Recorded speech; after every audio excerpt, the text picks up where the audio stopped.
Гүлнар Марешевна, соц тармактары жазылып атат, 23 оорукана салынат депчи, 23-жылы. Бишкек шаарында канчасы салынат? Анын бардыгын азыр биз муктаждыктарга карап атабыз, бирок Бишкек шаарында сөзсүз чоң клиника салынат. Кайсы жакта? Азыр ошо жер маселесин, анан кайсыл жерге курабыз, кандай болгондо туура болот. Анан республика национал биздин улуттук госпиталда ошо көп кабаттуу турган атат оорукана, анын жер маселеси чечилген. Андан тышкары дагы биз жанагы актуалдуу маселе болуп атпайбы, балдардын оорусу көп болуп, ошо балдар поликлиникасын куруу пландаштырып атабыз да Бишкек шаарында. Фучикага, Ленин районундагы Фучикага кандай вообще аппараттар, оборудование алынат 23-жылы? Алар кайрылып атышат да, Фучика больницасы. Алынатпы же алынбайтпы? Жабдык. Алардын муктаждыктарына карап алабыз. Ошо вообще жабдыктарга алганга канча каражатты бөлүп атасыңар 23-жылга? Биздин Минздравдын өзүнүн бюджетинде жок, ал немеңиз боюнча айтсаңыз. Кимдин бюджетинде?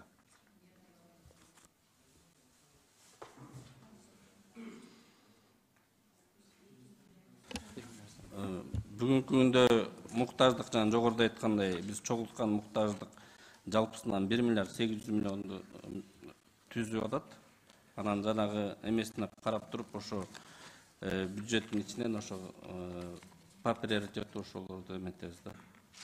Силердин жоопторуңар кичине мени канааттандырган жок да, себеби мен билиш керекмин да, примерно 23-жылы мен бир мандаттуу Ленин районуна келгенмен мен айтыш керекмин да, примерно Ленин районунда могу болот депчи. А силер азыр как-то обтекаемый жоопторду берип атасыңар да. Вот, к примеру, азыр вот Эдил Жолдубаевич силерге маалымат катары, Гүлнар Маришевна, мен уже мэрияга көп жолу кайрылгам. Примерно биз айтып атабыз, смог боюнча, анан маселени чечиш керек депчи, шаардагычы аллергия көп болуп атпайбы? А бирок биз өзүбүз примерно Бишкек шаарындагы центр семейной медицины, ГСВ, поликлиникалар бүт бары 70% көмүр менен жагылат да.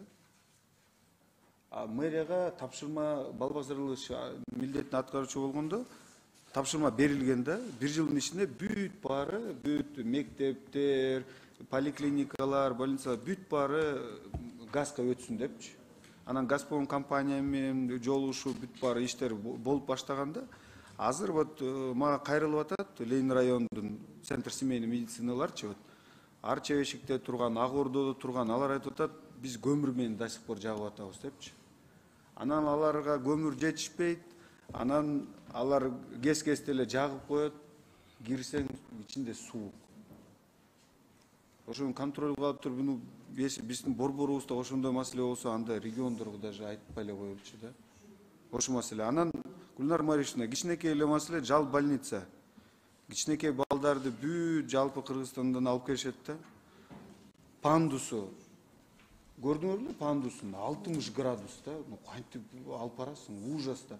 Мен катты жибергем, жетекчисине чалдым. Жетекчиси айтты, мен жаңы эле келдим, азыр маселени чечем деди. Чечилген жок да сих пор. Көтөрүп чыкканга балдарды вообще ыңгайсыз да. Анан Эдил Жолдубаевич, Гүлнар Маришевна, вообще стратегия развития саламаттык сактоо, цифровизация и министерство цифровизации менен кандай байланыш? Азыр вообще санариптештирүү кандай стадияда силерде? Ким жооп бере алат ошого? Урматтуу Жаныбек Болотбекович, жанагы маселе боюнча катарынан айтып кетейин. Бул Фучиктеги больница боюнча алардын муктаждыктарын мен сурап алам. Анан алар мага бул мезгилге чейин кайрылбады да, ушу кат менен. Мендеги сиздерге айтып берип аткан маалыматтар бүт мага кайрылып, муктаждыктарды чогултканбыз. Мен ушу жалпы жетекчилердин планёркасы болгондо да жетекчилерге тапшырма бергенмин да. Имараттан баштап жабдууга чейин кайсы жылы алынган, кимдики уже аварийный абалда, кимдикин оңдош керек, кимге куруш керек депчи. Бул жерде жетекчилердин да жоопкерчиликтери болуш керек. Ошол бүт бардыгы толугу менен бербеди да, анан буюрса буларды сурайбыз. Экинчи маселе, жалдагы улуттук энеликти жана балалыкты коргоо борборундагы ошол сиз айткан пандуска мен өзүм дагы барып көрүп, ага мен өзүмүн дагы эме айтканмын да кемчилдигинчи. Бул боюнча оңдотобуз. Анан сиздерге угулбай атабы? Угулбай атат азыр. Жакыныраак мени тартып алсаңар. Ошол баягы өзүңүздөргө белгилүү болгондой, жана сиз айткан пандустар боюнча мен өзүм дагы барып, аларга өзүмдүн ошол тиешелүү сунуштарымды киргизгем. Анткени сиз туптуура баамдагансыз, ошол жеринде ыңгайсыздык бар. Ошол келген оорулуу балдарга жаралган ыңгайсыздык бар. Бул боюнча аны оңдойбуз. Андан кийинки маселе сиздин жанагы цифровизация боюнча айтканда, бизде атайын орун басар бар цифровизация боюнча. Андан тышкары бизде атайын дагы борбор бар, электрондук жумуштар боюнча. Негизи кечирип коюңуздар, негизи вообще стратегия кандай? Вот мен өзүмдүн оюмду айтып коеюн, анан силер балким кошуласыңар, кошулбайсыңарбы? Вот бизде по старинке калып калган центр семейной медицины барсаң, по прописке сага мындай эмени берет, книжканы берет. А башка мамлекеттерде, даже мисалы азыр Министерство цифрового развития, азыр только түндүккө киргизип башташты. Анан биз примерно свидетельство о рождении балага беребиз. Ошондо коду жазылат да, примерно.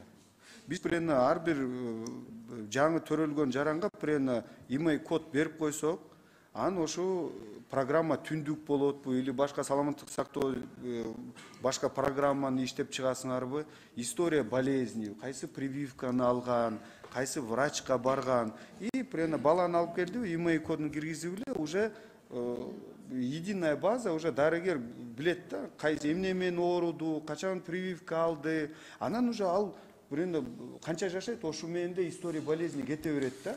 А бизде момундай болуп калып атат азыркы учурда. Биз Гүлнар Марисовна пилотный проект кылып көрбөйсүңөрбү? Жасаганбыз. Мен азыр айтып берейин сизге. Мына бизде төрөт үйлөрүндө дагы жүргүзүлдү. Ошол жерде төрөлгөн балдардын баардыгы, ошол жерде бүт баардыгы электрондоштурулду. Мына Оштогу облустук төрөт үйүндө. Ал жерден бүт барып ошол жерден көрүп атышат. Ооруканалар боюнча жана сиз айткан оорулуунун тарыхы боюнча улуттук госпиталда иштелип бүтүп атат. Анан бул абдан жакшы. Биз буюрса презентациясын кылабыз. Мен өзүм баардыгын көрдүм. Ошол жерде отуруп туруп эле бүт баардыгы көрүлөт. Историялардын баардыгы, анализдер автоматтык түрдө түшүп турат ошол бүт историяга. Андан тышкары жанагы оорулуунун эмгекке жарамсыздык баракчалары жазылып атат. Бул үй бүлөлүк медицина борборлорунда бизде тестовый режимде бул болуп атат. Бүт андан тышкары акысы жанагы электрондук рецепттер жазылып атат. Бүт республика боюнча кургагучуга каршы ооруканалар бүт баардыгы электрондоштурулду. Алардын баардыгы ошо менен иштеп атат. Азыр биз националдык, биздин улуттук госпиталда жүргүзүп аткан электрондоштурууну биздин первичкаларга интеграция кылуу маселеси калды. Биз бул багытта көп жумуштарды жасап атабыз. Амбулатордук карталар, анан жана сиз айтып аткан психиатрияда, наркологияда учетто тургандардыкы мурда акча төлөп келип убара болуп алышчу да мекемелерге барып. Азыр бүт баардыгы киргизилип, ошо электрондук эле ошо түндүк аркылуу алып атышат бул справкалардычы. Анда сураныч, Гүлнар Марисовна, жакшы. Эсе ошо иштер улантыкла бизде сөзсүз. Анан бул жактан кылдаттык менен карап туруп, ошо санариптештирүү жалпы реформаны кылып бүтүш керек да. Сөзсүз примерно 2-3 жыл керек болот. Бирок ошого прям көңүл буруп койсоңор, Гүлнар Марисовна.